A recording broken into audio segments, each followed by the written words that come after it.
Jack Posobiec here, Washington Bureau Chief for Rebel Media, reporting live from the White House, where President Trump just held his first press conference following the announcement of a special prosecutor by the FBI to investigate possible attempts of collusion between President Trump's campaign and the Federation of Russia. President Trump spoke about those questions today. He was asked specifically about it. Was there collusion between you and Russia? President Trump responded no.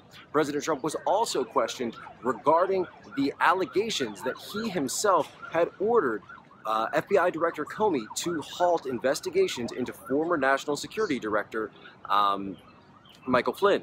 That question again was responded to by a resounding no by President Trump. President Trump struck a defiant tone in going against these critics. He specifically said that these tactics that are being used by his enemies are further dividing the country and putting the country in a place where people cannot be brought together.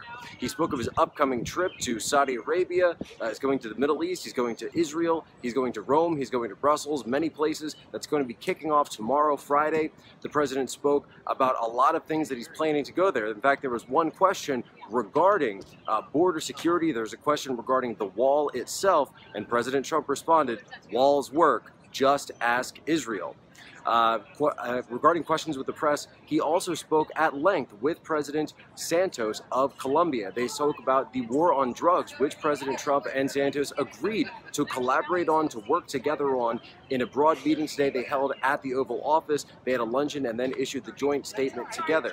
There were a lot of questions from the media. There were a lot of questions regarding this situation about the special prosecutor, but President Trump decided to keep the press conference fairly short today and instead curtailing his comments to only about 30 minutes. In the past, President Trump has gone into much detail at holding hour and a half press conferences with the media. We didn't see that today, and there have been a lot of questions behind whether or not there are big staff changes coming up here at the White House. Sean Spicer today, the press secretary, was in the room with the president today. However, he did not give the customary press conference that we normally see around 1:30 p.m. here at the White House. In fact, there has not been a press conference for several days here at the White House from Sean Spicer, amid reports that President Trump's administration is in contact with Kimberly Guilfoyle of Fox 5 to potentially prove as a replacement to Sean Spicer. I reached out to the communications department several times myself, but was not able to receive any specific answer on that. Sean was in the room today, but he did not take questions from press.